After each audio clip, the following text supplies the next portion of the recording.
Enigmas develados. Grupo El Ron de Orientación y Servicio.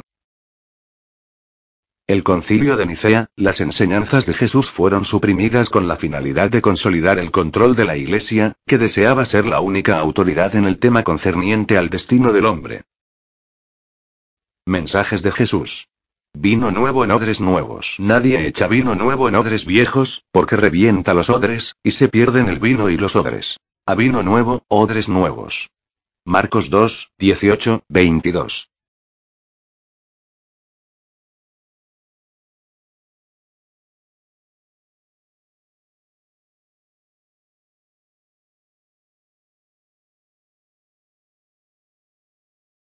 Diálogos con el Logo Solar. Recopilación Medium. Jorge R. Holguín. Entidad que se presentó a dialogar. Maestro Jesús, actual Logo Solar. Sesión del 13 de mayo de 1997. Interlocutor. Escucho su mensaje, maestro. Maestro Jesús. Me he comunicado especialmente para intentar corregir algunas versiones sobre mi encarnación en Galilea. Visualizo siglos atrás a mi amado discípulo Juan Zebedeo, cuyo nombre espiritual es Jonathan Urel, que ahora está encarnado en este receptáculo. Lo veo en Patmos, isla de Grecia, guardando manuscritos de la comunidad esenia. Son manuscritos que nunca fueron encontrados y traen tanta información como los rollos del Mar Muerto. Esos manuscritos son genuinos, revelan que estuve viviendo casi 2 años con los esenios. El que era mi primo nunca fue mi maestro, como dicen algunos escritos de la época. Simplemente fue mi precursor, aunque no estábamos de acuerdo en algunas cosas, pues él tenía la costumbre de aislarse y yo le comentaba que la verdadera vocación de servicio cuando uno está encarnado no es aislarse, sino brindarse. Me dolía ver la necedad y la obstinación de 2 de los maestros de justicia, el que desencarnó al poco tiempo que llegué a la comunidad y el que lo siguió. Daban más importancia a la penitencia que al servicio. Les decía, esa no es la manera de servir a mi padre, y me respondían, déjanos seguir con nuestro camino, porque muy pronto llegará el fin de este mundo. Les replicaba, no, estáis equivocados, aún no es el momento. Porque cuando se decía, no pasará de esta generación, se pensaba que se hablaba de un término de 70 años y no era así. Se aludía a la generación zodiacal, que es aproximadamente 2160 años. Actualmente, el paso a una nueva era tiene que traer cambios que van a afectar a todos los seres encarnados en este planeta. No estoy hablando de catástrofes planetarias, sino de cambios de conciencia. Desconfiad de aquellos que les den mensajes alarmantes. Los seres humanos necesitan palabras de aliento, para incentivarse en el amor. Lamentablemente, el ser humano vive condicionado por la sociedad en la que vive. La gente busca salir de distintos apuros, pero no busca la luz. Y aquellos que van a lugares espirituales lo hacen para su propio beneficio, para obtener ayuda y no para elevarse. Buscan calmar sus necesidades y no se fijan en el prójimo. Interlocutor. Lo que sucede, maestro, es que hay mucho dolor en este mundo. Maestro Jesús. El dolor es siempre aprendizaje. Sabemos que hay discusiones a nivel familiar que traen sufrimiento, pero las peleas se producen por el ego que tiene las partes. También hay conflictos a nivel laboral, en las comunidades políticas y en los grupos religiosos. Y tendría que ser al revés. Tendría que haber apoyo, altruismo y una gran vocación de servicio. Interlocutor. ¿La religión puede ayudar a la salvación espiritual? Maestro Jesús. Todas las sendas que conducen al Padre son caminos de salvación, pero lo importante es la iluminación y no la doctrina. Quiero darles un mensaje de quien fuera mi madre cuando yo estaba encarnado en Galilea. María dijo, hay muchas falencias en las enseñanzas espirituales que se brindan, porque crean el temor en aquellos que buscan el camino del Señor. Y yo agrego, hoy siguen cometiendo exactamente los mismos errores. Están errando el camino de la fe, dando mensajes equivocados. Han cortado palabras mías de ese libro tan hermoso que es la Biblia. Interlocutor. ¿Por no entenderlo? Maestro Jesús. No. Han cercenado palabras donde hablaba sobre la reencarnación. Las interpretaciones correctas fueron suprimidas durante un concilio ecuménico celebrado en Constantinopla en el 553, llamado Concilio de Nicea. Yo había enseñado que cada ser humano es responsable de su destino, pero en ese año se votó la supresión de esas enseñanzas, con el propósito de consolidar el control de la Iglesia, que deseaba ser la única autoridad en el tema concerniente al destino del hombre. El entonces concordato Iglesia-Estado, asustados estos al ver que una doctrina que hace a los individuos responsables de su propia salvación espiritual pueda enfrentarse a su autoridad, acuñaron semejante prohibición. De cierto os digo que a aquellos que decían representarme no les convenía que el pueblo supiera que no precisaba dogmas ni rituales para alcanzar el reino de mi Padre.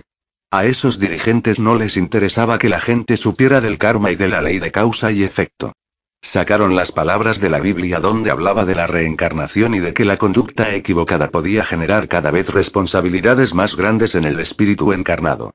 Cortaron los párrafos donde explicaba que, para llegar al Padre, solo bastaba con un comportamiento altruista. Nadie tenía entonces necesidad de un Salvador que los condujese como un rebaño. Obviamente, la cúpula religiosa del siglo VI necesitaba el azote de la resurrección de los muertos para forzar la dependencia de las masas. Esa doctrina fue reforzada con promesas de gloria eterna a los que se sometiesen y fuego eterno en un infierno a aquellos que se rebelasen. Se manipuló el sentimiento de culpabilidad y se domesticó la conciencia, induciendo a delegar el poder personal a la propia curia, que se había unido con el emperador Justiniano I, y entre ellos tejieron la más grande conspiración contra el camino espiritual, decretando una supuesta resurrección de la carne y una posterior ascensión a los cielos. Como si se pudiera ir al mundo espiritual con un cuerpo físico. La verdadera resurrección es la resurrección a la luz. Eso es lo que no entienden. Mi Padre, que es el supremo hacedor, tiene planes para este planeta. La Tierra es un planeta elegido. La equivocación de muchos centros espiritistas es pensar que este es un planeta de castigo, un planeta del error. Tergiversan la verdad.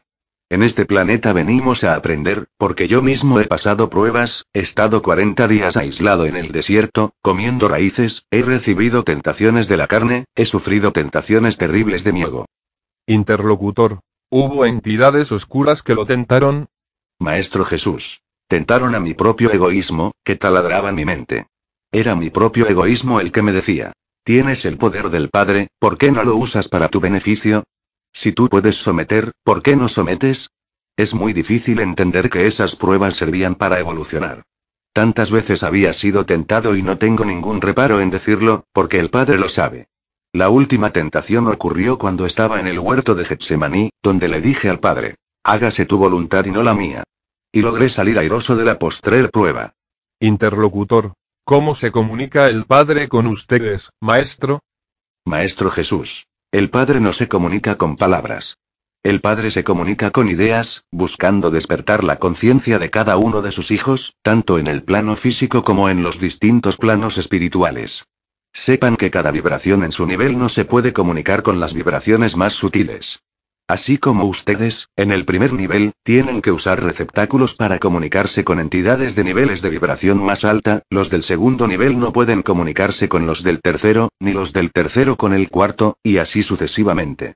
No quiero ahora dejar pasar por alto un tema muy importante. Es necesario que sepan que hubo otras comunidades cristianas en los siglos I, II y III que fueron combatidas y luego exterminadas, independientes de los gnósticos. Hubo otras comunidades que estaban muy elevadas y siguieron avanzando, comunidades secretas. Quizás haya personas que no estén de acuerdo con algún camino espiritual. De cierto os digo que todos los caminos que llevan al Padre son buenos, pero, en algunos casos, la falla está en los maestros que enseñan dicho sendero, pues no les importa alabar al Padre, sino ser alabados ellos. Siempre el que triunfa para mal es el ego, el querer sobresalir. Hago hincapié en esto porque es importante la humildad. Con humildad nunca puede haber ira. Con humildad nunca puede haber pérdida de control. La ira y la pérdida de control en el ser humano retrasan en un segundo lo que se puede avanzar durante un año. Es necesario que lo entendáis. Todos los seres encarnados podemos ser doblegados por distintas emociones. Recordad cuando yo perdí el control frente a los viles comerciantes del templo. El vencer las tentaciones es parte de la enseñanza. El sufrimiento también puede ser aprendizaje. Pero no todos ponen aplicación en ese aprendizaje. A veces, un malentendido apego hace que el ser humano se comporte como un necio y sé que no es posible cambiar a quien no quiere hacerlo. El ser humano tiene que darse cuenta que solo dando se recibe. Debe tomar conciencia del sentimiento de felicidad y de gozo que significa vivir para dar. Esa es la bienaventuranza. Me retiro, dejando con ustedes todo mi amor. Interlocutor. Hasta luego, maestro, y gracias. Al comienzo era la singularidad. Era la nada y era el todo. Había terminado un ciclo y el absoluto no se encontraba manifestado. Luego, en un nanosegundo, se manifestó a través de diversas creaciones. Hubo un Big Bang donde comenzó nuevamente el espacio-tiempo para dar cabida al universo físico y a los suprauniversos espirituales. El absoluto crea entonces a los Elohim, o dioses menores, que son los que continúan la tarea creadora en los distintos universos. Sodoma y Gomorra. La pauta de que la humanidad aún se encuentra en la etapa infantil de su evolución lo demuestra el hecho de aceptar con total ingenuidad cualquier relato de la Biblia, por más disparatado que sea, sin poner en el tapete siquiera que puede ser todo un invento. La destrucción de Sodoma y Gomorra se debió simplemente a una venganza extraterrestre porque sus habitantes organizaron una revuelta en su contra y asesinaron al contingente destacado en esas ciudades. Desde la nave madre lanzaron 2 misiles atómicos similares, aunque de menor potencia, a las bombas que destruyeron Hiroshima y Nagasaki. La Biblia, ¿es la palabra de Dios? La Biblia, apenas un libro histórico, mezcla de hechos verdaderos con hechos fantasiosos, como el diluvio universal, el arca de Noé, el arca de la alianza, el cruce del Mar Rojo y la Torre de Babel, por citar solo o algunos de ellos nada más. En los comienzos de esta creación Dios se ocupó de enviar al principal protagonista de esta escuela de superación interior. Su nombre era Luzbel, un ángel que irradiaba tanta bondad que la luz de su amor llenaba de éxtasis a sus hermanos. Dios lo envió a tentar a los hombres y él no pudo negarse al mandato divino. Trajo a una legión de 72 ángeles, a los cuales se les borró la memoria para que pudieran llevar a cabo su misión sin titubeos. Así fue como se transformaron en demonios, habitando los ciclos de la oscuridad. Son ciclos que interfieren en todos los planos de vibración, tanto los espirituales como el plano físico.